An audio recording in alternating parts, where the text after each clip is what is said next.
Hi there, Joka here with yet another video for the Altenew January Stamp and Die release blog hop. On these two cards that I'm showing you here, I'm going to be using some of the remainders I have left from another set of cards that you also can find a video for on my channel. I think, well, I don't know yet what I'm gonna call them, but it's something with the grid cover die. And what I wanted to quickly say is that this video will start out the same as that one, but because I created all these 4 cards at the same time, so just bear with me, the video will be different. So here I'm showing you the same thing. I used this score tape adhesive sheet for my die cut because I wanted to create a dimensional card and layer 2 cardstock. And here what I was thinking once I die cut this and I started to take out these little squares, and from one of them I actually threw them away. Here, the second one, I'm removing all the backing from the tiny squares, but the outlines I'm leaving in. So that will be, the outlines will go on a different card, which is in the other video. And here I'll just use the squares themselves. And I actually wanted to create 2 cards, so I'm using only, I don't know, maybe 2/3 of the squares for this craft cardstock. So this will be one of the cards, and then the rest of the squares that you still see inside the outline, I'm going to add to some white cardstock, and that will be my other card.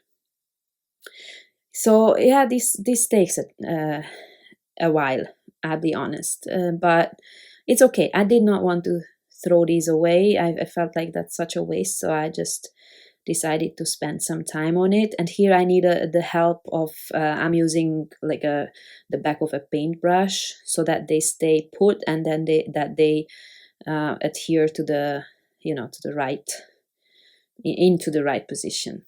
So those will be my 2 bases. So I'm using the Spotted Orchid stamp and die sets in today's video, and I will be using, I'm trying to match the colors to the background, so these are the colors I chose. This is the Delectable Delight set, and yeah, I guess I could have chosen like proper colors, bold colors. Here, this is the leaflet that you get with every stamp set, and also a layering guide on the back, so it's really useful.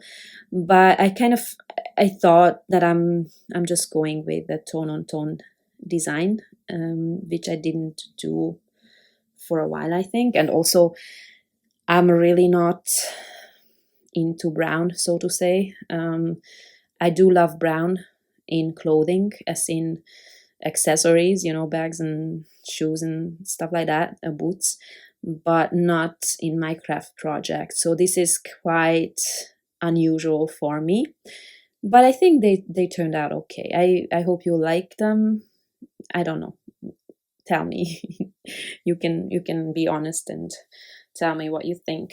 Obviously, you probably don't find brown orchids in nature, but okay. I've never been about being realistic when it comes to my crafting. Okay, so I'm creating 2 versions. The first few layers are the same. I actually don't remember how many layers these orchids are, but I think maybe 5, but we will see.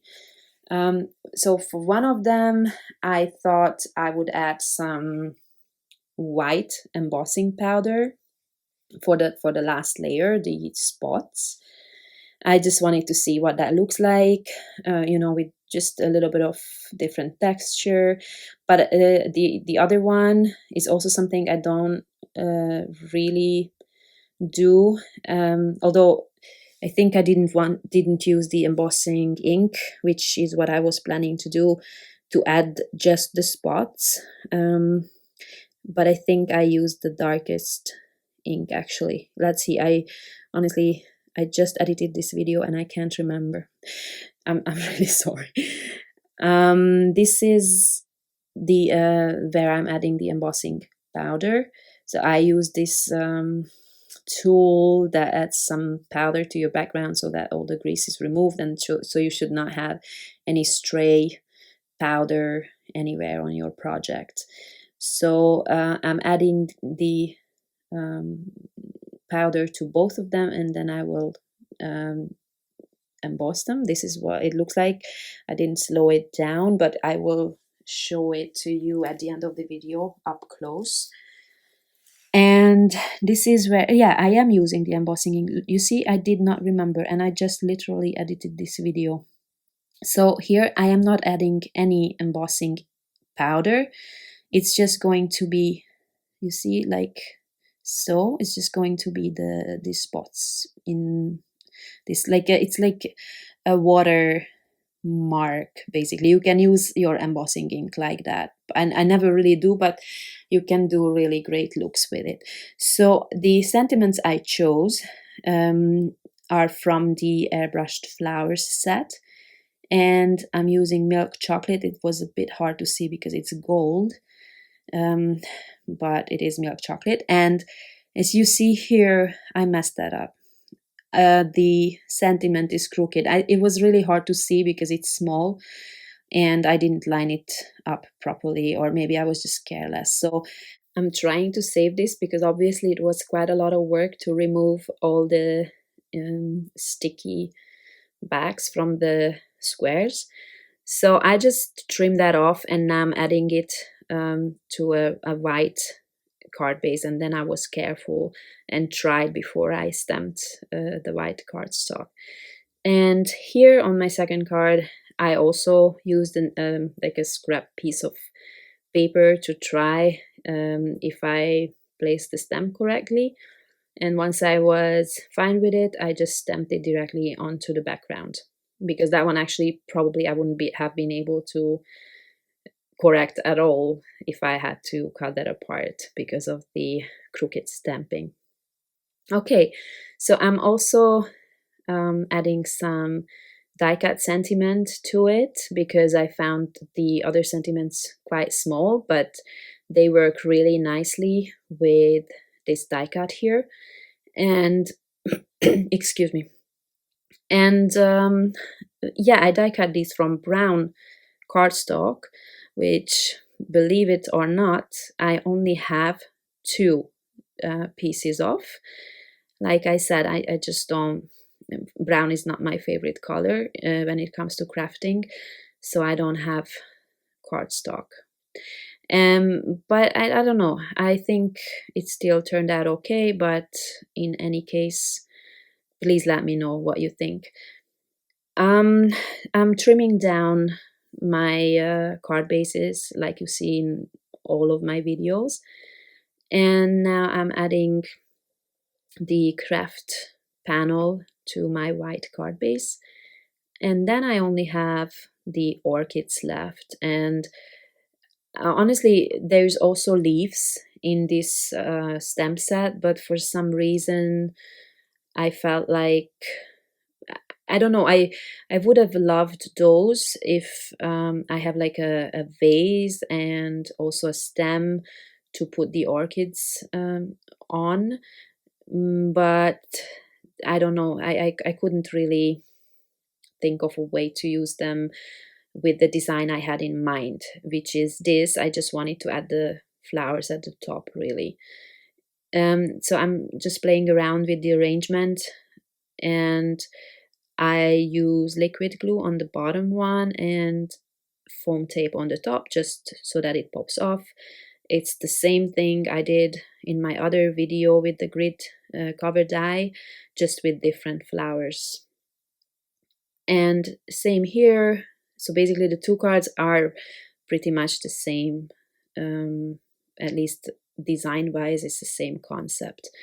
And here I'm adding the sentiment die cut on top of the flower, not above the sentiment, because I have the squares there. And to finish them off, I have two more little things to do. I'm adding some twine. This twine is actually, it's like um, maybe copper or bronze kind of color, and then um, with not really white, like an off-white. It's really nice, but I don't think you can really tell in the video. And I'm running low on my white um, twine, so I thought it would be a good idea to finally use something else. And this is really the last thing I do to these cards. I'm adding some gold splatters with my trusty gold spray from Jen Hatfield. I love this so much. I use it a lot, so you will see it in a lot of videos. All right, and then these cards are done too. So there you have it. You see the nice gold shine. So these are probably considered um, clean and simple cards, right? Or to me, at least, these are the cleanest and simplest that I will ever do, probably. All right, I hope these cards inspire you to use colors you wouldn't otherwise use on your craft projects, maybe. Thank you very much for stopping by, and I hope to see you next time. Bye bye.